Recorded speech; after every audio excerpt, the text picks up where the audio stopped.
था। उम्मीद करते हैं कि आपके दिन बहुत अच्छे बीत रहे होंगे। सबसे पहले before I start a program I must जितने भी हमारे नॉर्थ अमेरिकन व्यूअर्स हैं उनको मैं रिमेम्बरेंस डे के ऊपर जितने भी हमारे शहीद आज तक हुए हैं फ़ौज में उन सब को मैं सैल्यूट करता हूँ रिमेम्बरेंस डे के ऊपर। और दूसरे जितने भी दुनिया में हमारे हिंदू भाई बहन इस प्रोग्राम को देख रहे हैं या सुन रहे हैं उन सबको आज धनतेरस की बहुत बहुत बधाई हो। संडे को क्योंकि दिवाली है हम आपको नहीं मिल सकेंगे। संडे की भी दिवाली की बधाई अभी आपको हम दे देते हैं। इस बार हमारे यहाँ तो बैन कर दिए गए हैं हर किस्म के पटाखे। हो सकता है दिल्ली में भी मैंने सुना पटाखे बैन कर दिए गए हैं। पटाखे जो हैं आजकल दुनिया में 20th सेंचुरी का जो माहौल बन गया उसमें इलेक्ट्रिक पटाखे बहुत कमाल के आते हैं। अब ज़रूरत नहीं है कि आपको पोल्यूशन करने की, पर फिर भी अभी कुछ रवायतें हैं जिन रवायतों को पूरा करने के लिए अभी कुछ साल लगेंगे इसको टोटल बैन करने में। और फिर इसमें रोज़गार बहुत है। इसमें करोड़ों लोग अगर नहीं तो लाखों लोग पटाखे बनाने में लगे होते हैं। वो भी देखना पड़ेगा कि उनको रोज़गार कौन सा मिलेगा। आइए आज हम स्वागत करते हैं इन्हीं शब्दों के साथ अपने मेहमानों का। मेहमान आप पहचानते ही हैं, सिर्फ अगर नाम ही ले लूँ तो बहुत है। श्री A.K. मिश्रा जो कि पॉलिटिकल स्ट्रेटेजिस्ट हैं और आप जानते हो कि बिजनेस स्ट्रेटेजिस्ट भी हैं और आवाज़ के धुरंधर हैं मिस्टर मिश्रा जी, आपको धनतेरस की और दिवाली की एडवांस में शुभकामनाएं। थैंक यू डॉक्टर साहब, आपको भी और आपके दर्शकों को भी। और मुझे पता है शबनम जी आपने दिवाली के ऊपर बहुत फंक्शन अटेंड करती हैं, आप बहुत जगह पर जाती हैं। आपको भी दिवाली की बधाई हो और जहां आप जाएं हमारी शुभेच्छाएं लेके जाएं। बहुत शुक्रिया डॉक्टर साहब, आप सबको भी दिवाली की और आज धनतेरस की ढेर सारी शुभकामनाएं। आपने शुरू में एक वर्ड बोला हिंदू भाइयों को, हिंदू मुस्लिम सब लोग खुशी से त्योहार मनाते हैं, इसलिए प्लीज सिर्फ हिंदू मेंशन ना करें, भारत के सभी नागरिक। एक कम्युनिटी का जब फंक्शन होता है ना तो उस कम्युनिटी को पर्टिकुलरली, जैसे यहाँ पर आज रिमेम्बरेंस डे है तो पर मैं आपसे चाहती हूँ कि आप सिर्फ एक कम्युनिटी को ना वो करें, आप कम से कम कहें सारे भारतवासियों को। आपने कह दिया, नहीं मैं तो सारी दुनिया में जहाँ भारतवासी है उनको कह रहा हूँ जी, क्योंकि ये हर सारी दुनिया में मनाया जाता है। और प्रेम कुमार जी सीनियर जर्नलिस्ट हैं जी, having his very strong views about everything. Sometimes they don't appeal to many of our even guest here, लेकिन प्रेम जी आपका धन्यवाद and keep remain on your own stand. शुक्रिया सर। बात करेंगे सबसे पहले, आज शबनम जी आई हैं बड़ी देर के बाद। शबनम जी जब ये पॉलिटिकल पार्टियाँ राज में आ जाती हैं और मैंने ये देखा कि वो टोटल डिक्टेटर बन जाती हैं, चाहे वो आए 35% वोट से, चाहे वो आए 38% वोट से, लेकिन वो टोटल डिक्टेटर बन जाती है। आपको ये जो सिस्टम है, मुझे याद है नेहरू के टाइम के ऊपर कम से कम अपोजिशन के लीडर्स की कई बार बातें मान ली जाती थी। कई बार प्राइवेट मीटिंगों में नेहरू उनको बुलाते थे, आपस में मीटिंग करते थे और कई फैसले हो जाते थे। लेकिन अब ऐसी बात ही नहीं है। अब तो सीधा ये है कि MP ने अगर बोला है और उसको बस जो है निकाल दो बाहर, बात ख़त्म होगी, डिसमिस कर दो। तो आपको क्या लगता है कि ये जो बिहेवियर है ये फ्यूचर डेमोक्रेसी के लिए कितना अच्छा है? डॉक्टर साहब, एरोगेंट लोग, एरोगेंट नेता, ये कभी भी किसी भी जमाने में ना अच्छे थे, ना अच्छे हैं और ना हमारे भविष्य के लिए अच्छे हैं। मुझे लगता है कि जब आप एक किसी पार्टी में किसी बड़े पद पर आ जाते हैं और खासकर जब आप चुनकर आ जाते हैं, चाहे वो विधायक हो, MP हो, हमारे प्रधानमंत्री हो, चाहे और जो रहे हैं पहले, ये हमेशा से चलता आ रहा है कि सारे लोग अपनी तरह से राजनीति को करते हैं और हमेशा दबाने की कोशिश करते हैं दूसरे को। तो अभी आप जो शायद मेरे ख्याल से अभी आप बात कर रहे हैं, जैसे राहुल जी ने जो कहा था, महुआ मोइत्रा जी की, शायद आप उनकी तरफ इशारा कर रहे हैं। बात आवाज दबाने की नहीं है, बात कुछ उस तरीके के लोगों की भी है जो अपनी राजनीति को भांजने के लिए सिर्फ देश के खिलाफ काम करते हैं। आप बताइए, क्या आप क्वेश्चन उठाते पहले भी पकड़े गए इस तरीके के लोग? हाँ, हालांकि अभी थोड़ा मामला सख्त है, जो आप कह रहे हैं कि ये रंजिश की वजह से ही हो रहा है, ऐसा जरूरी नहीं है। ऐसे काम ही क्यों करते हैं ये कांग्रेसी और दूसरी विपक्षी पार्टियों के नेता? आप देखेंगे कभी भी, मैंने अभी जब से मोदी जी आए हैं, मैंने इनको कभी भी एक भी ढंग की बात कहते नहीं सुना है, जो देश के पक्ष में दिखाई देती हो, जो संविधान के पक्ष में दिखाई देती हो, या फिर जो नेताओं का, जो आप और हम जो पुराने नेताओं को याद करते हैं कि किस तरीके के होते थे पुराने नेता, मुझे ये विपक्षियों में दिखाई देता है कि बस मोदी हटाओ, बस मोदी हटाओ। उसके लिए जबान से कुछ भी निकल जाए, उसके लिए कुछ भी करना पड़ जाए। तो सबसे बड़ी प्रॉब्लम ये है, और आज थोड़ा शिकंजा ज्यादा कसा जा रहा है, ये मैं आपकी बात अग्री करती हूँ कि शिकंजा थोड़ा ज्यादा कसा जा रहा है, पर शायद इनके नट बोल्ट कुछ ज्यादा ही ढीले हो गए थे, उन्हें टाइट करना बेहद जरूरी है। ये भी एक भविष्य की राजनीति के लिए बेहद जरूरी है डॉक्टर साहब, क्योंकि इस तरह से तो जो कांग्रेस के राज को अगर मैं याद करती हूँ, मुझे किसी नेता से प्रॉब्लम नहीं है, सब नेताओं ने अपनी तरह से राजनीति की है और हर एक का अपना अपना तरीका होता है। आप भी अच्छे होंगे, अभी हमें बहुत ज्यादा अच्छा लग रहा है देश की जनता को। आपको ये भी समझना पड़ेगा कि अब का जो काम है वो देश की जनता को ज्यादा अच्छा लगता है, क्योंकि आप कहते थे तू भी चोर मैं भी चोर, आओ चोर चोर सारे मिलके चोरी करें और सारे मौसेरे भाई मिलकर पूरे देश को खा जाएं। तो अब आप पे थोड़ा शिकंजा। तो शबनम जी, जो 70,000 खाने वाले चोर, 2 दिन पहले ये कहा गया by the prime minister of India, 70,000 का सबसे बड़ा चोर अजीत पवार, उसको उसी वक्त बीजेपी ने शामिल करके अपनी मशीन में धोकर साफ करके उसको डिप्टी चीफ मिनिस्टर बना दिया और फाइनेंस डिपार्टमेंट उसको दे दिया। और मैं ऐसे, आप कम से कम मेरे पास 20 नाम लिखे पड़े हैं, मैं आपको सुना सकता हूँ। ये क्या बात है कि जब वो बाहर हैं तब तो वो बहुत भ्रष्ट हैं, लेकिन जब वो इस पार्टी में आ जाते हैं तब उनका भ्रष्ट जो है वो सारा सिस्टम खत्म हो जाता है। डॉक्टर साहब, खत्म नहीं हो जाता है, जांच सबकी चल रही है, जैसे जैसे जिसके बारे में जो आता रहेगा, ऐसा आपका सोचना है। मेरा व्यू आपने पूछा है तो मैं आपको बता रही हूँ कि जो भ्रष्ट लोग, जांच तो यूं हो जाती है, जब तक वो रहेंगे जांच ने बाहर आना ही नहीं। अच्छा है ना, गंगा में डुबकी लगा के सारे पवित्र हो जाते हैं। गंगा में डुबकी लगाओगे तो पवित्रता तो आएगी। आप अगर नाले में कूदे हुए थे और गंगा की तरफ जाओगे तो पवित्रता तो आएगी। खैर, ये बीजेपी का कोई प्रवक्ता होता तो वो ज्यादा अच्छा बता पाते, पर मैं जितना देखती हूँ बख्शा कोई नहीं जाएगा, ये मुझे जरूर पता है। खैर एनीवे, ये सब कहने की बातें हैं, क्योंकि आप बहुत ज़्यादा मोदी के भगत हैं। अच्छी बात है, होना भी चाहिए। मिश्रा जी, मैं अपने देश के प्रधानमंत्री जी की फैन हूँ। मैं अपने देश का जो भी प्रधानमंत्री रहेगा उसकी फैन रहूंगी। इंदिरा जी थी, हम इंदिरा जी का भी आज उनकी तारीफ करते हैं, इंदिरा जी की। और हमारे तो बहुत ज्यादा संबंध रहे उनके साथ, बहुत पुराने, मेरे फादर के उनके साथ अच्छे रिलेशन रहे। तो मैं इंदिरा जी के लिए भी अगर कुछ कहना होगा तो इसी तरह से कहा जाएगा। हाँ, अगर विपक्षी कुछ नेताओं के बारे में बात करें तो आज के समय में उन्हें रत्ती भर तमीज नहीं है कि देश के लिए क्या कहा जाना चाहिए। हो सकता है उनके मन में उस तरीके का वो ना रहता हो, मोदी जी के प्रति जितना मैल रहता है उसको निकालने की वजह से वो कहीं ना कहीं देश की छवि भी धूमिल करते हैं। क्या मिश्रा जी, ये नहीं ज़रूरी डेमोक्रेसी में कि अगर आप किसी प्राइम मिनिस्टर की पॉलिसीज़ के साथ एग्री नहीं करते और आप ये महसूस करते हैं कि ये प्राइम मिनिस्टर की पॉलिसीज़ गलत हैं, एज एन अपोजिशन लीडर जी, आपका ये फ़र्ज़ बनता है कि आप उसको अपोज़ करिए। और वो अपोज़, क्योंकि इस वक्त बीजेपी पार्टी जो है ना, उसमें और कोई लीडर नहीं है, 2 ही लीडर हैं, अमित शाह हैं और मोदी हैं।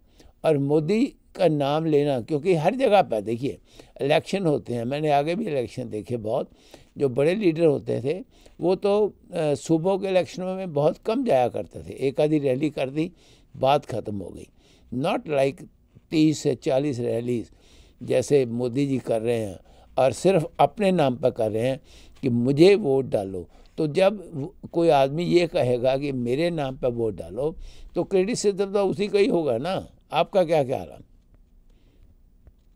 डॉक्टर साहब, इस चीज के लिए कई बार लाइव डिबेट में हमारे ऊपर भी प्रेशर पड़ता है और ये बोला जाता है कि अगर आप पत्रकार हैं तो इसका मतलब है कि सरकार की आलोचना करिए। ये एक मिथ है। सरकार या पक्ष या विपक्ष की आलोचना नहीं, समालोचना होनी चाहिए। भाई, इस सरकार ने भी पिछले 10 साल में कोई एक काम तो बढ़िया किया होगा, विपक्ष के मुंह से मैं वो आज तक कभी नहीं सुनता हूं। दूसरी इंपॉर्टेंट चीज, अगर उनकी सरकार है तो आप हटाइए, आप कोशिश कर रहे हैं, ठीक है। तीसरी इंपॉर्टेंट चीज जो आपने पूछी है कि भाई आलोचना, मैं देख रहा हूं विपक्ष के लोग, पत्रकारों का एक धड़ा, हर चीज में आलोचना, हर चीज में केवल आलोचना और ये बोलना कि जी ये गलत है, ये गलत है, ये गलत है। मैं 2500 ऐसे चीजें बताऊंगा जो कि वाकई में प्रिंसिपल बेस्ड अगर देखा जाए तो सही है, इस देश के लिए सही है, आज के लिए सही है। हो सकता है तत्काल रिजल्ट ना आए, 10 साल के बाद वो जो है वो निर्णय सही होंगे और जनता को लगेगा, लेकिन बिल्कुल आलोचना करना क्योंकि जी हम तो सरकार में है नहीं, एक फलाने आदमी या फलाने पार्टी क्यों बैठ गई है तो बस उसको केवल गाली दो, उसकी आलोचना करो, तो ऐसे चलने वाला है नहीं। पब्लिक भी समझती है। दूसरी इंपॉर्टेंट चीज की एक आदमी 10 रैली 20 रैली जो आपने बोला मोदी जी किए पड़े हैं, भाई 6 महीने तक तो राहुल गांधी भी अकेले पद यात्रा करते रहे। आप मुझे बताइए ना उनके साथ कौन नेता गया? एक मिनट मिश्रा जी, आप मैं बात जब हम कर रहे हैं तो हम प्राइम मिनिस्टर इंडिया की कर रहे हैं, ना कि राहुल गांधी की। राहुल गांधी क्या करता है क्या नहीं करता वो तो अपोजिशन का है। बात कर रहे हैं कि प्राइम मिनिस्टर अपने नाम के ऊपर 30-30 40 ऐसे रैली हैं एक ही स्टेट में कर रहा है कि मुझे वोट दो, मैं वोट मांगने आया हूँ। मैं उसकी बात कर रहा हूँ। आप बीच में हमेशा राहुल को ले आते हो, किसी और को। That has nothing to do with it. नहीं, it has to do lots of thing with the India and Indian politics, with the subject of the India. That's why I am saying. आप ये देखिए विपक्ष में और मायावती बोलती है कि जी मैं ही देवी हूं, मुझे चढ़ाओ। लालू के यहां देखिए, कम से कम ये कंस्ट्रक्टिव काम तो है। मैं तो बोलता हूं राहुल गांधी अकेले रैली करे ना, अखिलेश यादव अकेले रैली करते हैं, कौन दूसरा आदमी है आप मुझे बताइए? दूसरे और जो अच्छी पार्टियां हैं उसमें टॉप लीडर कौन है? एक ही है, वही लालू यादव है। लालू यादव, नीतीश है, वो नीतीश ही कर रहे हैं सारी रैली। होता क्या है कि रैली ठीक है, मोदी जी मेन चेहरा है, लेकिन उसके पहले वहां के जो प्रमुख नेता है वो भी बोलते हैं, चाहे 10 मिनट बोले चाहे आधे घंटे बोले। उसके बाद लास्ट में जो फाइनल भाषण होता है वो मोदी जी का होता है। आप दूसरी पार्टियों में देखिए, वहां तो 1-2 नेता हैं, केवल वही बोलते हैं, नीचे वालों का नाम। खैर इस पे भी मैं नहीं जाता, पक्ष या विपक्ष हो, उनकी अपनी स्ट्रेटजी है। चाहे एक आदमी से रैली करवाएं, चाहे किसी से ना करवाएं, चाहे 100 लोगों से करवाएं। हम being a citizen of India, मैं ये चाहता हूं जो चीजें होनी चाहिए वो आज कल या परसों देश के हित में होना चाहिए। कुछ योजनाएं, कुछ नियम कानून ऐसे होते हैं कि उनका तत्काल रिजल्ट नहीं मिलता है, वो पक्ष करे या विपक्ष करे। मैं तो कई बार बोलता हूं कांग्रेस ने 60 साल राज किया, ऐसा थोड़ी है कि 1-2 अच्छे काम नहीं किए होंगे। अब कांग्रेस वाले ना बता पाए, कांग्रेस वाले या विपक्ष वालों का मुद्दा ही उनको यही सुझाई देता है जो कि इस जनता या विकास से सरोकार है नहीं। इन्होंने भी बड़े अच्छे काम किए हैं, लेकिन अगर नहीं गिना पाते हैं तो हम क्या करें? बीजेपी के जाल में फंस जाते हैं तो हम क्या करें? आपस में इन्होंने, देखिए इन्होंने जो अपना अलायंस बनाया था, डे 1 आपके डिबेट में मैंने बोला था, मुझे याद है मैंने बोला था टूट जाएगा। ये इनके अलायंस का स्तर है। जो लोग विधानसभा और विधान परिषद में जो पीएम फेस बनने चले थे, वो भारत के 150 करोड़ की जनता को विश्व पटल पर रिप्रेजेंट करने का वो ख्वाब देखते हैं नीतीश कुमार। अगर ये पीएम बन गए होते, ये अलायंस की काबिलियत है। और आप डॉक्टर साहब एक्सपेक्ट करते हैं कि मैं इस अलायंस की तारीफ करूं जिसका पीएम फेस ऐसा हो, जो कल फ्यूचर में 150 करोड़ भारतीयों को, लगभग 60 करोड़ महिलाओं को दुनिया के मंच पर रिप्रेजेंट करेगा। किस मुंह से तारीफ करूं और किस मुंह से आप डिमांड करते हैं कि हम इस अलायंस की तारीफ करें? खैर थैंक यू। नहीं, मैंने आपको कब कहा आप करिए ना करिए, ये आपकी मर्जी है। मैं तो डिमांड ये भी आज मेरी बात आज की तारीख नोट कर लो। ये अलायंस विल रिमेन इंटैक्ट ये बिल्कुल नहीं टूटेगा। और आप देखना कि 2024 के इलेक्शन में हारे या जीते, मुझे मेरी शुभकामनाएं सारी पार्टियों को रहती है डॉक्टर साहब इलेक्शन के पहले। मैं तो बोलता हूं कि खूब अच्छे से पार्टिसिपेट करिए, 5 साल में एक बार मौका आता है। लेकिन क्वेश्चन ये है कि मैं किस मुंह से तारीफ कर दूं, एक वैलिड लॉजिक मुझे बता दीजिए। किसने आपको तारीफ कर? प्रेम जी, आपसे ये बड़ा बहुत ही इम्पोर्टेंट क्वेश्चन है कि अगर 5 स्टेटों में इलेक्शन हो रहा है, एवरीवन नोज कि मिज़ोरम में BJP can not come into power, everyone knows Telangana में बीजेपी थर्ड है, एवरीवन नोज कि छत्तीसगढ़ इनके हाथ से चला गया। अगर मध्य प्रदेश और राजस्थान में ये एक स्टेट और हार जाती हैं तो 4 स्टेटों में बीजेपी जो है वो सिर्फ एक स्टेट जीतेगी, अगर जीतेगी राजस्थान है जी, या मध्य, दोनों में से कोई एक। तो आप बताइए तब इसका इफेक्ट क्या होगा, पॉलिटिकल इफेक्ट क्या होगा on Modi and Shah.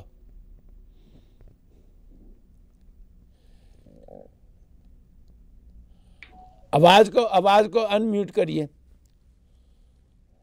Ji ji doctor साहब, पिछले चुनाव में चूंकि 3 विधानसभा क्षेत्र में 3 विधानसभा चुनाव राजस्थान, छत्तीसगढ़ और मध्य प्रदेश के कांग्रेस ने जीते थे, और लोकसभा चुनाव में नतीजे बीजेपी के पक्ष में रहे थे। तो ये कहा जाता है कि स्टेट इलेक्शन का पार्लियामेंट इलेक्शन पर इम्पैक्ट नहीं होगा।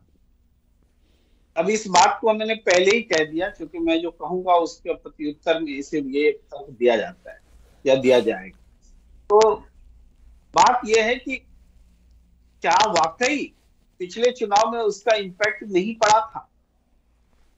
पिछले चुनाव में भी जो 5 विधानसभा चुनाव हुए थे, उसके जो नतीजे आए थे, उसका इम्पैक्ट पड़ा था इस रूप में कि कांग्रेस का जो स्ट्रेंथ है, वो स्ट्रेंथ इन जीतों के अभाव में शायद और बुरा होता। हम उसको माप नहीं पाए, या हमने मापने की जरूरत नहीं समझी। अब इस चुनाव में अगर भारतीय जनता पार्टी एक स्टेट जीतती है या कोई भी स्टेट नहीं जीतती है, उस अवस्था में अब सिचुएशन क्या है कि मध्य प्रदेश, जहां सरकार जबरन जोड़ तोड़ से बनाई गई, वहां अगर बीजेपी हार जाए तो एक संदेश रहेगा कि भाई कर्नाटक में आपने सरकार जोड़ तोड़ से बनाई थी, जनता ने रिजेक्ट किया, मध्य प्रदेश में भी आपने किया, फिर जनता ने रिजेक्ट किया आपको, और दोबारा किया, पिछले बार भी किया था, इस बार भी किया। एक मैसेज निकले। इसी तरीके से अगर आपको तेलंगाना में कांग्रेस पार्टी जीतती है, तो कांग्रेस पार्टी के जीतने के कोई आसार नजर नहीं आ रहे थे अब से कुछ समय पहले तक। अब लगता है वो जीत सकती है। तो अगर वो जीत सकती है तो इसका मतलब है कि कांग्रेस का पुराना वोटर उसके पास लौट रहा है। इसका इम्पैक्ट पड़ेगा 2024 के लोकसभा चुनाव में। अगर मिजोरम में कांग्रेस पार्टी सत्ता में नहीं या सत्ता के करीब या सबसे बड़ी पार्टी इस रूप में सामने आती है, तो पूर्वोत्तर की फिजा बदल रही है, ये मैसेज निकलेगा। और ओवरऑल अगर पूरे 5 का इलेक्शन का रिजल्ट देखा जाएगा तो कांग्रेस मुक्त भारत बोलने वाले, जो आज भी नरेंद्र मोदी जी बोल रहे हैं कि 100 साल तक कांग्रेस को नहीं आने देना है, तो कांग्रेस मुक्त का सपना टूट रहा है, ये फिर से स्थापित होगा।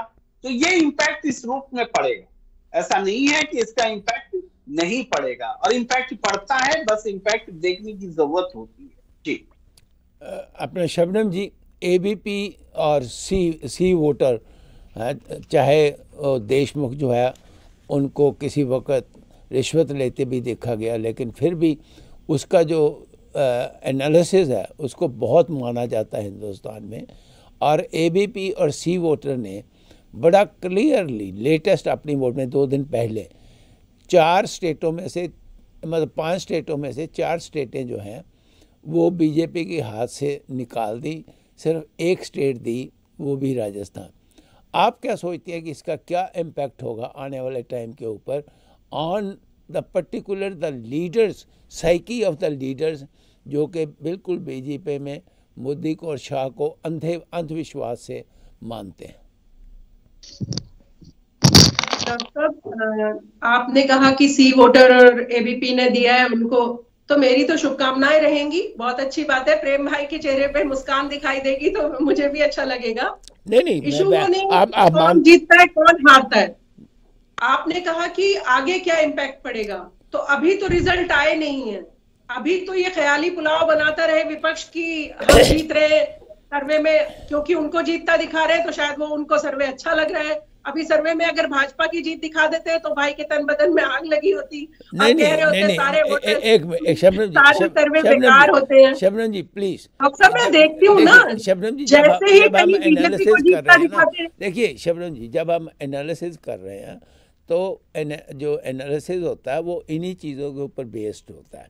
और ये जो एबीपी को बहुत मानते हैं, इवन बीजेपी वाले भी मानते हैं। तो मैं ये कह रहा हूँ कि आप इस सर्वे के ऊपर कमेंट करिए, ये मत करिए कि अभी इलेक्शन के रिजल्ट आएगा तब। सर्वे के ऊपर कमेंट करिए। मैंने तो सर्वे पे ही कमेंट किया है डॉक्टर साहब, आपने शायद सुना नहीं मेरा। क्या कहा मैंने? कहा गया अभी तो रिजल्ट आने। मैंने कहा सबसे पहले सारे विपक्ष को बधाई, अगर सर्वे उनके पक्ष में सच में गया तो। और बधाई तो वैसे भी, हार जीत तो चलती रहती है, लड़ना भी आसान नहीं होता है मैदान में। 2 लोग लड़ते हैं, 4 लोग, यहाँ तो बहुत सारे इलेक्शन में तो बहुत सारे लोग लड़ते हैं, सारे योद्धा होते हैं मेरे नजर में, वो इशू नहीं है। मैं बोल रही हूँ कि जब सर्वे भाजपा के पक्ष में आएगा तो सर्वे खराब होता है, बेकार होता है और सारे गोदी मीडिया वाले होते हैं। सर्वे इनके पक्ष में दिखा रहे हैं तो अब वो गोदी मीडिया नहीं रहा है क्या? और ये जो गोदी मीडिया करते हैं ना डॉक्टर साहब, मैं हिंदी में इन पत्रकारों को बता दूं कि आप कौन से मीडिया हो पहले वो बताओ। आप गोदी नहीं हो तो फिर आप कौन से हो वो तो बता दो। आप भी तो विपक्षी कांग्रेसी मीडिया हो, तो वो भी इशू खत्म हो चुका है आपकी गोदी मीडिया। और आप भी तो एक तरफा बात करते हो बिल्कुल। कभी आपको मोदी जी की कोई बात अच्छी नहीं लगती, भाजपा की कोई बात नहीं, कीड़े निकालने में लगे रहते हैं आप लोग। तो आप पहले अपनी पत्रकारिता की बगलों में तो झांक लीजिए कि आप किस पायदान पर खड़े हैं। आप बातें करते हैं दूसरों के लिए। एक व्यक्ति आपसे सवाल कर रहा है कि उसने ये कहा या भाजपा ने ये कहा या कांग्रेस ने ये कहा, और आप उन्हें गोदी मीडिया ठहरा देते हैं। आप तो बिल्कुल एकदम हमाम में बिल्कुल नेकेड होकर कांग्रेस की तरफदारी करते हैं। अपने बारे में भी सोचा करिए। और सर्वे तो अगर विपक्ष के पक्ष में आ रहा है तो विपक्ष को तो सीना चौड़ा करके खुश होना चाहिए। और हम सब आएंगे गुलदस्ते लेकर प्रेम भाई सबके पास, अगर विपक्ष जीतेगा तो। यहाँ जीत हार की बात नहीं है, यहाँ सत्य, भारत, हमारा देश, उसकी बात चल रही है। कोई भी जीतता है कोई फर्क नहीं पड़ता, लेकिन आप भारत को तोड़ तोड़ कर कहेंगे और उसको मजाक बनाएंगे, भारत को तोड़ने की बातें भी करते रहेंगे साथ में, और इस तरीके से चाहेंगे कि जनता हमें जिता कर भी ले आए, तो सर्वे से खुश होने की जरूरत नहीं है। जब तक जमीन पर आप ना देख लेना कि आप जीत गए, तब तक थोड़ा दिल संभाल कर बैठे रहिए। मुझे लगता है कि कितना भी जनता ऊपरी दिखा रही हो या सर्वे में बता रही हो, पर जीतेगी भाजपा ही, ऐसा मेरा सर्वे कहता है। Very good. मिश्रा जी, ये जो वैसे सर्वे हैं, आप तो कई बार कह चुके हैं कि आप इन पे बिलीव नहीं करते, लेकिन हमने पिछले महीने 2-3 इलेक्शनों में देखा है कि सर्वे जो है वो एक ट्रेंड बताते हैं कि ये ट्रेंड इस वक्त ऐसे चल रहा है।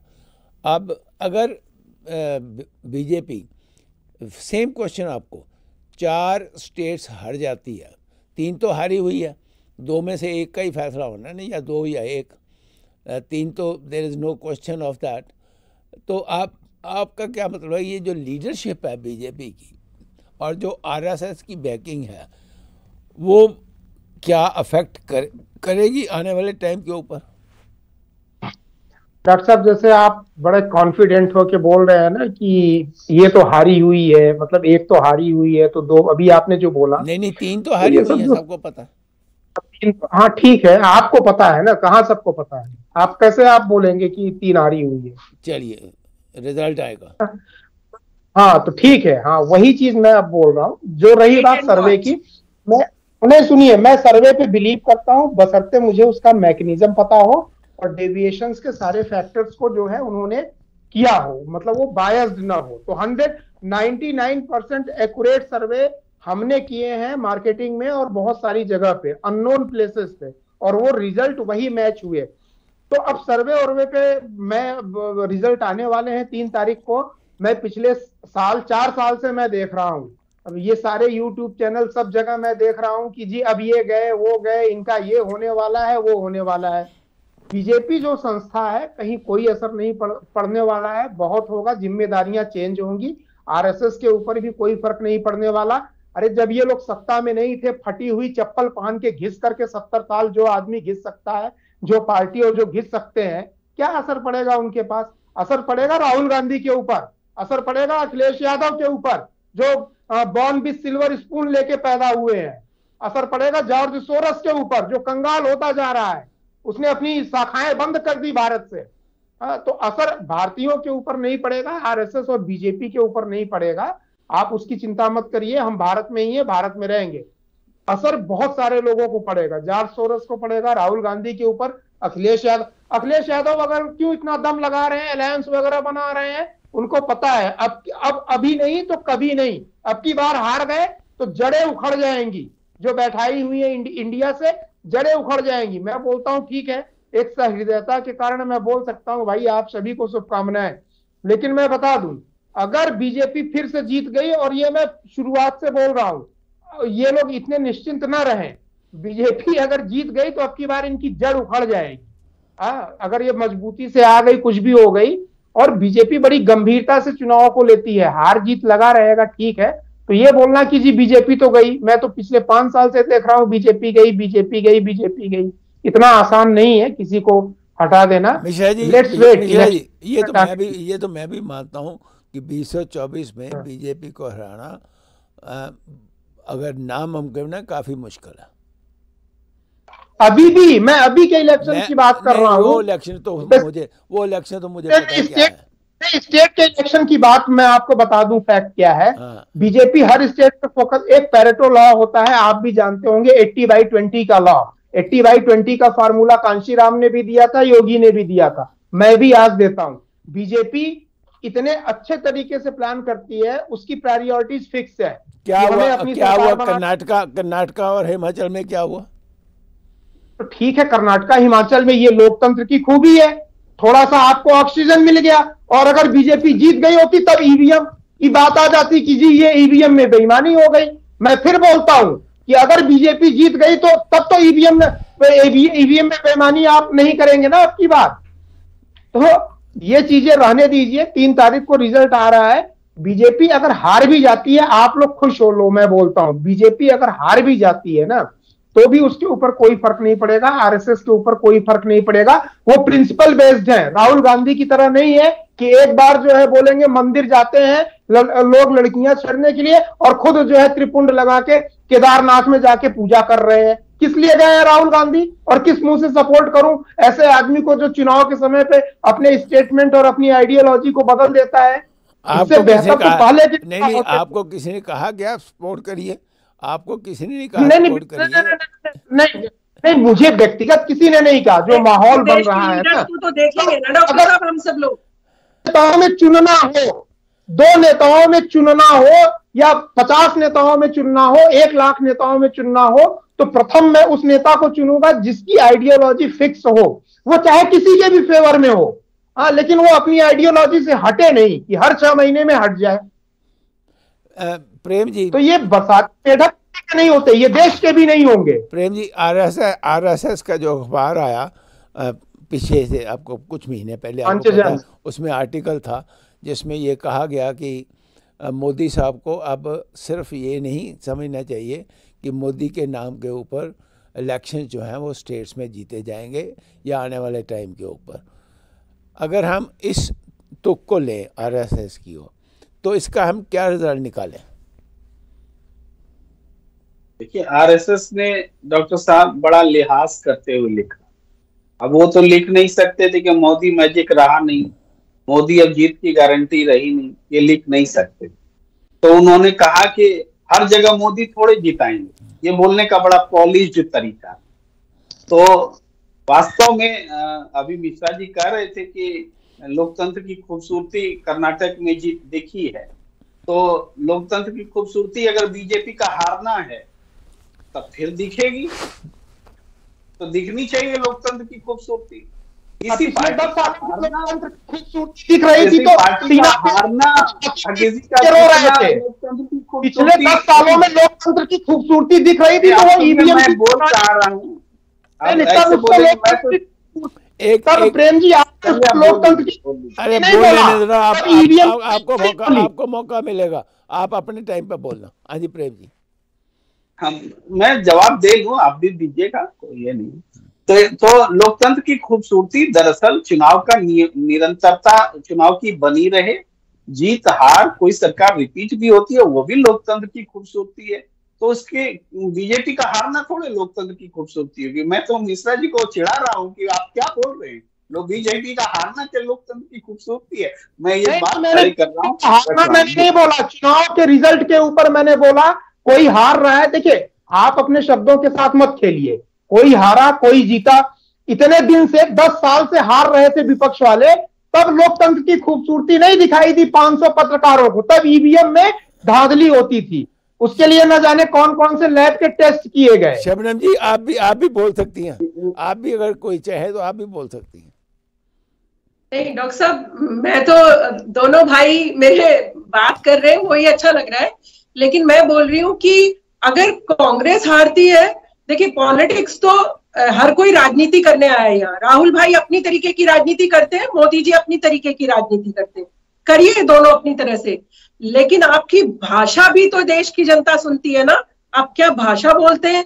आप बस अडानी, बस मोदी को हराना है, मोदी को हराना है। मोदी को हराने के लिए चाहे किसी भी दुश्मन के साथ हाथ मिलाना पड़ जाए, मोदी को हराने के लिए चाहे कुछ भी करना पड़ जाए। अरे जनता को आप मोदी और अडानी में क्यों फंसा के रखते हैं? मैं तो विपक्षी भाइयों को बल्कि बहन होने के नाते एक सलाह दे रही हूँ, आप कम से कम मोदी जी ने कुछ अच्छा काम किया है तो वो भी कहने का मादा रखिए। इंदिरा जी की मैं तारीफ कर रही हूँ ना, सब लोग तारीफ करते हैं जिसने जो अच्छा किया है। क्या कांग्रेस में अब कोई इंदिरा गांधी जी जैसा नेता बचा है कोई उस कद का नेता है कोई जो कांग्रेस को आगे लेकर जाए? आप बोलिए। देखिए सरकार जब काम करती है, डिसीजन लेती है, तो उसकी आलोचना उसकी ये विपक्ष का एक धर्म है, वो करना होता है, करना चाहिए। और सरकार इस आलोचना को खत्म कर दे, ऐसी प्रवृत्ति डेवलप करे कि जो हमारी आलोचना कर रहा है उसको ईडी सीबीआई का ही सामना करना पड़ेगा, तो ये प्रवृत्ति खतरनाक है। संसद में जो अडानी के खिलाफ बोलेगा उसको संसद में रहने नहीं देंगे, ये प्रवृत्ति खतरनाक है। और इस प्रवृत्ति के खिलाफ अगर चुप रहा जाए तो क्या ये पत्रकारिता होगी? ये तो एक आम नागरिक को भी इस प्रवृत्ति के खिलाफ बोलना। मिश्रा जी आप बोलिए। बोलिए। देश के जो नेता, प्रेम जी को एड्रेस करिए, मुझे नहीं, प्रेम जी। हाँ मैं प्रेम जी को बोल रहा हूँ। देश के जो नेता विपक्ष के प्राइम मिनिस्टर बनने का ख्वाब देखते हैं, ईडी और सीबीआई से डर रही है, तो मुझे अब समझ में आ रहा है कि 70 सालों से क्यों पाकिस्तान के आगे ये घुटने टेके रहते थे, क्यों डरते थे पाकिस्तान से। आप ईडी और सीबीआई का ये देखिए मिश्रा जी, ये मिश्रा जी ये आपको बहुत गलत बात है कि घुटने टेके। 1965 की वार में हिंदुस्तान ने, कांग्रेस की सरकार ने घुटने टिकाए, 1971 में कांग्रेस की सरकार ने घुटने टिकाए है जी। बाकी जितने भी और जो वार थी वो तो बीजेपी अपने अटल बिहारी वाजपेयी के टाइम पर हुई। भारतीय सेना ने कर, सैम मानिकशॉ ने और जनरल जैकब और बच्चों वाली बातें करेंगे 9 महीने के बाद और अपने हिसाब से करेंगे। आप बहुत बात कर दी, जितवा दिया सरकार को दो ना, रोज बम ब्लास्ट होते थे, रोज आते थे। सरकार की डॉक्यूमेंटेड रिपोर्ट है कि जब हमारे यहाँ मुंबई में बम ब्लास्ट हुआ तो मनमोहन सिंह प्रेम जी मिश्रा जी सुनिए, डॉक्टर साहब जहाँ रुक गए कि अटल बिहारी वाजपेयी जी की बात करते करते उस करगिल वार को भी मुझे रोक दिया, मुझे मेरी कारगिल का संघर्ष जब चल रहा था, हमारी सरकार ने उसको युद्ध बोलने से परहेज किया, युद्ध माना तक नहीं, और बाद में शहीद कहने लगे और युद्ध कहने लगे। इन्होंने युद्ध की तरह लड़ा होता तो करगिल के अलावा पाकिस्तान के दूसरे हिस्सों पे हमले होते नहीं, ज्ञान बढ़ा दीजिए। और इसलिए अब बोलने ही नहीं देंगे आप ना। अगर युद्ध होता तो पाकिस्तान के शेष हिस्सों में हमले होते।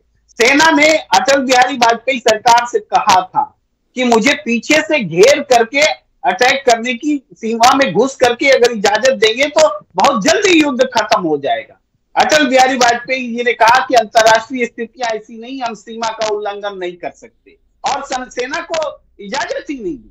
नतीजा हुआ कि ये सीमित संघर्ष रहा, युद्ध बोलने की हिम्मत नहीं थी वाजपेयी सरकार की, कहा ही नहीं कि युद्ध हुआ।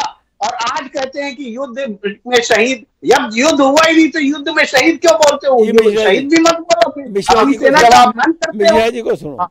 हाँ जी, जवाब लेते जाइए। आपको पता होना चाहिए टेक्निकली इंटरनेशनल लैंग्वेज में युद्ध की डिफिनीशन क्या होती है। दो देशों के बीच बॉर्डर के आर पार होती है। आपको यह भी पता होगा, शायद आप नहीं मानते होंगे कि कारगिल भारत की सीमा में आता है। आप अपनी देश के सीमा के भीतर लड़ रहे हैं तो उसको युद्ध डिक्लेयर करेंगे? कहीं दंगा फसाद हो जाता है, मिलिट्री उतरती है, सीआरपीएफ उतरती है, तो आप उसको युद्ध डिक्लेयर करेंगे? ये टेक्निकल डिफरेंस है। वहां पे लिमिटेशन ऐसे हो रही है, वाहियात बातें हो रही है। अपनी सीमा में पाकिस्तान की सेना हमारी सीमा में आ गई है, ये अंदरूनी लड़ाई बोल रहे हैं इसको।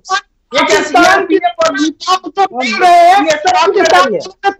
बहुत दिनों तक तो ये पता चला बिहार की लड़ाई है, मतलब मजाक बना के रखा। क्या कर रहे हैं, क्या प्रूव करिए युद्ध किस स्थिति में डिक्लेयर होता है और किन डिफिनीशन क्या होती है, युद्ध को कब डिक्लेयर किया जाता है। कश्मीर में इतने दिन से चलता रहा, क्यों नहीं कांग्रेस ने उसको युद्ध डिक्लेयर किया? बोलते कारगिल को युद्ध मत बोलिए ना, उस समय युद्ध बोला ही नहीं, बाद में क्यों बोल रहे? तो मनमोहन सिंह ने क्यों नहीं act of war bomb blast Bombay में पाकिस्तानियों ने युद्ध क्यों नहीं डिक्लेयर? मिश्रा जी प्लीज, देखिए मैंने कभी आवाज नहीं बंद की। डिक्लेयर होता है पाकिस्तान से नहीं करेंगे। मिश्रा जी जो आपकी परिभाषा है वो यूनिवर्सल परिभाषा नहीं हो सकती, ये भी याद रखिए। आपकी परिभाषा और हो सकती है, प्रेम जी की और हो सकती है, शबनम जी आपकी और हो सकती है। यूनिवर्सल परिभाषा की बात कर रहा हूँ सर। यूनेस्को वगैरह में जो परिभाषा यूज होती है वो पेपर ऑर्गेनाइजेशन है सारी, उनको कौन पूछता है? इतनी बड़ी ऑर्गेनाइजेशन वो सब पेपर ऑर्गेनाइजेशन। यूनेस्को की परिभाषा रख दीजिए आप, लीजिए फिलिस्तीन के ऊपर बात कर लीजिए इनसे, फिर देखिए ये बोलेंगे यूनेस्को ने बोला है कि ये हो रहा है। एक टर्म यूज करेंगे, बताइए ना वॉर की क्या परिभाषा बोल रहे हैं? चलिए यूनेस्को बिहार लड़े तो वॉर हो गया, आप दोनों सबसे पहले आप लोग शबनम जी आप फायर करने के लिए यूनेस्को की शेल्टर लेके आप फायर करोगे अगर फिलिस्तीन की बात कर ले? करगिल में घुसा है, ये वॉर नहीं है। अरे प्रेम जी करगिल में घुसा है, ये वॉर नहीं है, क्योंकि वो अपनी जगह पर लड़ रहे हैं। गजब की परिभाषा दोनों को शांत करो प्रोड्यूसर जी, दोनों को शांत करो। शबनम जी। डॉक्टर साहब, हम यहाँ किसी पॉलिटिकल पार्टी को सपोर्ट करने नहीं, हम अपने भारत को सपोर्ट करने के लिए बैठे हुए। हमारे भारत में अंदर से युद्ध हो, बाहर से युद्ध हो, कैसा भी युद्ध हो, बैंड बजा दी जाएगी जो भी इधर की आंख उठाकर देखेगा भारत की तरफ। तो वो अलग इशू है, कब युद्ध कहा जाता है, कब युद्ध नहीं कहा जाता है। बात यहाँ किसको युद्ध कहा जाता है कि नहीं हो रही है, बात यहाँ पर इसकी हो रही है कि जब उनका समय था तो वो उनकी कमीज सफेद थी, उनकी कमीज कम सफेद थी, या किसकी कमीज। अरे हर एक व्यक्ति जो इस देश पे राज कर रहा था, जो उसने भारत में प्रधानमंत्री रहा है, जो भी उसने अपनी तरह से चीजों को बनाया है और अपनी तरह से चीजों को करता है हर नेता। मैं कभी बुरा नहीं मानती हूँ कि किस नेता ने क्या नीति अपनाई। राजनीति करने जो आया है वो अपनी तरह से करेगा। आज आप और हम सब बैठे, अगर मिश्रा जी को कहीं बिठा दिया गया, हम सब तरह की अपनी ले आएंगे। मैं आपको क्लियर कर दूं, अगर इंदिरा गांधी के कहने पे चले होते तो भारत 1971 का युद्ध हार जाता, इसीलिए सैम मानेकशॉ ने मना कर दिया था। मैं पहला सैल्यूट सैम मानेकशॉ को। अरे एक मिनट मिश्रा जी सैल्यूट करो।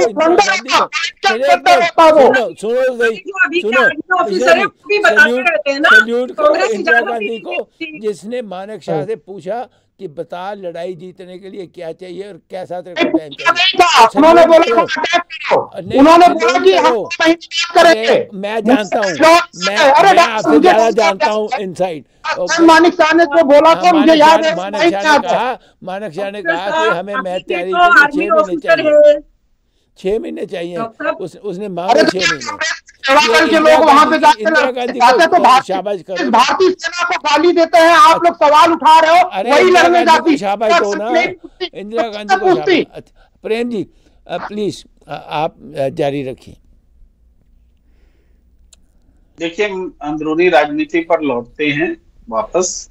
हाँ, और जिस तरीके से जैसे बिहार की चर्चा हुई, नीतीश कुमार की चर्चा हुई, महुआ मोइत्रा की हो रही है, तो नीतीश कुमार के इशू पर बोलना बहुत जरूरी हो जाता है।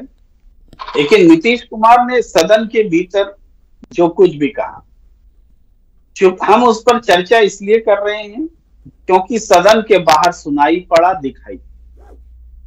अगर सदन के बाहर सुनाई और दिखाई नहीं पड़ता, जो कि एक सदन का विशेषाधिकार हुआ करता था, सदन के सदस्य और सदन का विशेषाधिकार हुआ करता था, कि आज भी है वो, कि वहां कही गई बातों को लेकर के अदालत में हम नहीं जा सकते। उसका सब सारा दायित्व जो है स्पीकर पर ही होता है। लेकिन जब से इसका सीधा प्रसारण होने लगा, सदन में कही जाने वाली बातें अब सदन में कही गई बात मात्र नहीं रही। इस वजह से हम पब्लिक डोमेन और पब्लिक ओपिनियन जो है वो हावी हो गया नीति निर्माताओं। तो इस जो व्यवस्था विशेषाधिकार की बनाई गई वो टूट रही है। ये इसका उदाहरण है नीतीश कुमार का एग्जाम्पल। अगर बंद कमरे में बात हो तो ये सेक्स एजुकेशन है, अगर सार्वजनिक रूप से बात हो तो ये वल्गैरिटी, उसमें हम खोजेंगे और देश खोज रहा है, लोग खोज रहे हैं और मैं भी सहमत हूं। अगर सार्वजनिक डोमेन में इस तरीके से बातें नहीं की जा सकती, नहीं की जानी चाहिए, लेकिन बंद कमरे में की जा सकती है क्योंकि वहां नीति निर्माता बैठे हैं और वहां नीतियों पर बात हो सकती है, किसी भी हद तक बात हो सकती है, किसी भी सीमा तक बात हो सकती है। ये उसका क्रक्स है। उसके बाद जहां तक नीतीश कुमार के ऊपर जो इसका लगा परसेप्शन की बात आई है, नीतीश कुमार का के लिए परसेप्शन पब्लिक में खराब होगा क्योंकि पब्लिक ओपिनियन ऐसे ही बनती और बिगड़ती है। उनके लिए ये इस दाग से छुटकारा पाना मुश्किल होगा, जनता जो उनके बारे में सोच बैठेगी। मगर संसदीय परंपरा, संसदीय विशेषाधिकार, इस पर फिर से सोचने का वक्त आ गया है। पॉलिटिक्स बंद। शबनम जी आप ये बताइए कि ये जो पटाखे फुलझड़ियाँ बंद होने चाहिए या नहीं, थोड़ी सी सोशल बात करते हैं। डॉक्टर साहब, पटाखे फुलझड़ियों से कहाँ इतना पॉल्यूशन होता है? इतना पॉल्यूशन तो दिल्ली में आप देख रहे थे जब पटाखे फूटे भी नहीं है, बैन लगा रखा है, सारे क्रैकर्स शॉप बंद है, तो आप देख रहे कितना पॉल्यूशन था। और वो जो केजरीवाल जी एक नया एजेंडा लेकर आते थे बार बार कि मेरे पास है ये मसौदा, मैं मसौदा लेकर बैठा हूं। नहीं, गौतम गंभीर भी झूठ बोल रहे हैं, मेरे पास ज्यादा बड़ा अच्छा प्लान है इसको पॉल्यूशन को कम करने के लिए। कहाँ गया उनका वो मसौदा, कहाँ गए उनके वो पेपर? पहले वो शीला दीक्षित जी को जेल भेजने के लिए भी पेपर लेके घूमते थे, वो भी पेपर खो गए। फिर पॉल्यूशन के लिए कुछ लेकर आए थे, वो भी पेपर खो गए।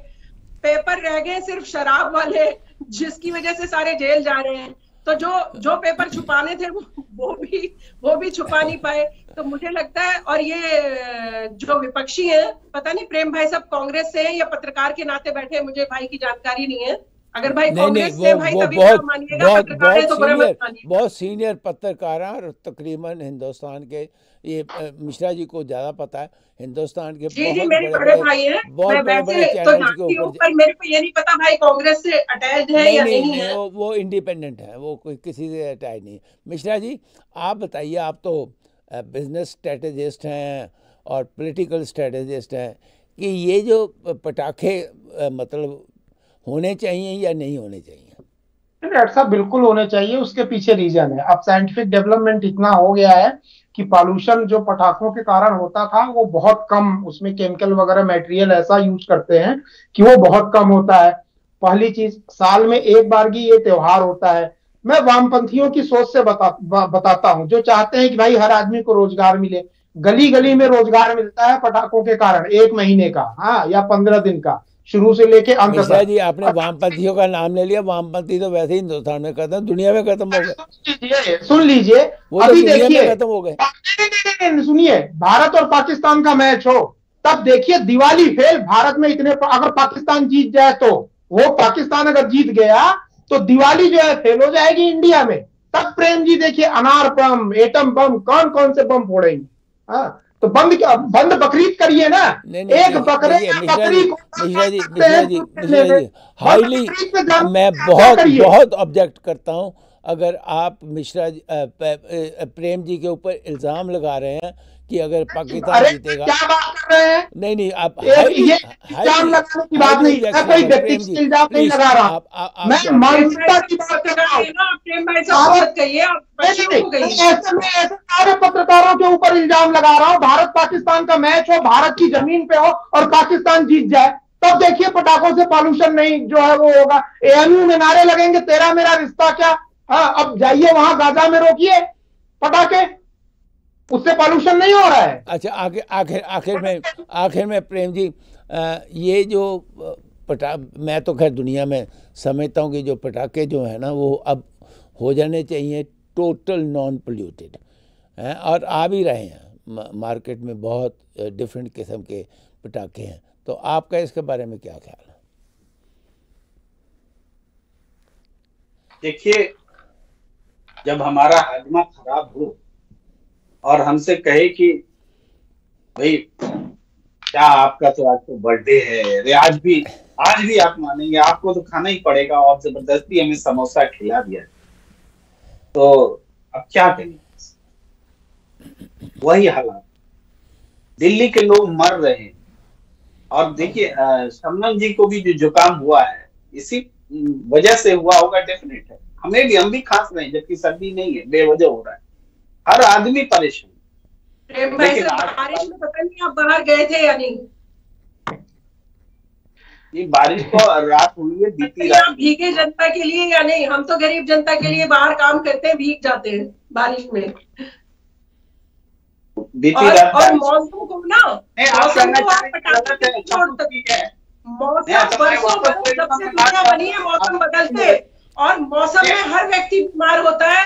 मौसम को आप पटाखे से नहीं जोड़ सकते। तो पटाखे की बात अलग है और मौसम बदलने की बात अलग है। पटाखे इसलिए बंद नहीं होने चाहिए, छोटी सी खुशी है, हमारे सारे भाई खुशी मनाते हैं उसको फोड़कर। होली के रंगों एक मिनट शबनम जी, अब जरा इन दोनों को बंद करिए, सिर्फ प्रेम जी बोलेंगे 2 मिनट। प्रेम जी आप देखिए, दिल्ली में लगातार लोग बीमार हैं। प्लीज शबनम जी आवाज बंद कर देते हैं, आप भी स्पीकर बने हुए हैं फिर। हाँ शबनम जी प्लीज। हाँ प्रेम जी। और इस फैक्ट से अगर कोई असहमत है कि नहीं हम झूठ बोल रहे हैं, गलत बोल रहे हैं, तब उनका वेलकम, हम फिर चुप हो जाएंगे, नहीं मानेंगे। लेकिन दिल्ली में ज्यादातर लोग परेशान हैं इस मौसम में जो पोल्यूशन है उसकी वजह से, और बहुत ज्यादा 999 तक पहुंच गया AQI लेवल। तो इस हालात में अगर हमें वो बर्थडे के दिन समोसा, एक मिनट शबनम जी प्लीज, अगर बर्थडे में समोसा खाने की तर्ज पर कि आज दिवाली है पटाखा एक दिन के लिए फोड़ ही लेने को, तो फिर ठीक है समोसा खिला। अच्छा चलिए, अब सारी बहस खत्म। आखिर में आप धनतेरस और दिवाली जो है वो हमारा प्रोग्राम दिवाली के बाद होगा। आप प्रेम जी सबसे पहले आप जो बधाई देना चाहते हैं, देना भी चाहते हैं या नहीं, ये आपकी इच्छा, गो हेड। देखिए, कोई त्योहार जो है मौसम में अलग अलग फूलों के रंग जैसा है, हर मौसम में आने वाली बहार की तरह है, और इसका स्वाद अलग अलग है, इसका एहसास अलग अलग है। इसलिए हर त्योहार किसी भी धर्म का हो, वो हमारे रहन सहन से, मौसम से, उनसे जुड़ा हुआ होता है, और न जाने कितने समय से ये त्योहार बने हुए हैं। इसलिए इन त्योहारों का हमेशा से स्वागत है। इन त्योहारों पर सबके लिए शुभकामनाएं कि ये त्योहार बहुत अच्छे से मने ऐसा वातावरण हो, और इसके लिए आप सबको बहुत बहुत मुबारकबाद, शुभकामनाएं। शबनम जी। डॉक्टर साहब, आपको, मेरे दोनों बड़े भाइयों को और पूरे देशवासी और सारे दुनिया वासियों को दीपावली की ढेर सारी शुभकामनाएं। खूब पटाखे फोड़िए, खुश रहिए, त्योहार को एंजॉय करिए। जिस तरह से सिर्फ थोड़ा सा ध्यान रखिए कि हाथ वाथ ना जल जाए, बाकी तो जितना आप एंजॉय करना चाहते हो त्योहार को भरपूर खुशियों के साथ आप मनाइए। मिश्रा जी। डॉक्टर साहब, भगवान धन्वंतरी जो आरोग्य के देवता हैं, आज भी उनका दिन है, उनको भी नमन है। लक्ष्मी को भी, धनतेरस की पूजा है और दीपावली भी आने वाली है। सबको शुभकामनाएं। और वामपंथी एजेंडाधारी लोगों को थोड़ा सा ज्ञान देना चाहता हूँ। हमारे यहाँ जो त्योहार बनाए गए हैं ना, उसकी ग्रेट इकोनॉमिक वैल्यू है, साइकिल है, उसके लिए ये बनाया गया है। ये नहीं कि केवल जो है पटाखे 2 घंटे फोड़ करके आप इंजॉय कर लीजिए। इसके पीछे छुपे हुए जो इकोनॉमिक साइकिल और बेनिफिट है उसको समझिए। तो हर त्योहार को एकदम, स्पेशली जो सनातनी त्योहार है, उसमें कोई नुकसान नहीं है। होली हो, दिवाली हो, मैं तो बोलूंगा जम के पटाखे फोड़िए, जम के झालर लगाइए, सारी चीजें, दिए लगाइए, चाइनीज झालर नहीं, दिए लगाइए। दुकान से दिए खरीद के आइए कुम्हार के, और सरसों का तेल और देसी का घी, इसमें दिए जलाइए, कैंडल भी मत जलाइए जो बाहर से आता हो। जिसके पास पैसे हैं वो देसी घी डाले, जो गरीब आदमी है वो डालिए, सरसों का तेल डालिए। बहुत पहले जब सर पर मैला ढोने की प्रथा थी और उसको खत्म करने की बात हो रही थी, जब हाथ रिक्शा चल रहा था और उसको खत्म होने की बात हो रही थी, तब भी यही तर्क दिए गए कि इससे इतने लोग बेरोजगार हो जाएंगे, इकोनॉमी खराब हो जाएगी। आप तीनों को दूसरा रिक्शा आया है, आप तीनों का बहुत बहुत धन्यवाद। जी टाइम हो गया। Wish you all the best. Have a wonderful wonderful Diwali. मेरी तरफ से मिठाई का इतना सा टुकड़ा अपने मुंह में डाल लेना, क्योंकि मैं ज़्यादा मिठाई नहीं खा सकता। आप तीनों मेरी तरफ से थोड़ी थोड़ी मिठाई, क्योंकि आई लव कलाकंद जी, एंड आई लव वो क्या कहते हैं उसको, wish you all the best. Thanks a lot. Thank you. Wish you all the best. Program आप देख रहे थे brain bust with doctor Sharada, और आपको एक बार फिर शुभकामनाएं देना चाहता हूं धनतेरस की, और संडे को जो दिवाली आ रही है उसकी। और आज मैं अपने सारे जितने भी हमारे फौजी आज तक शहीद हुए हैं उनका मैं नमन करता हूं और रिमेम्बरेंस डे मनाता हूं। Wish you all the best. Have a wonderful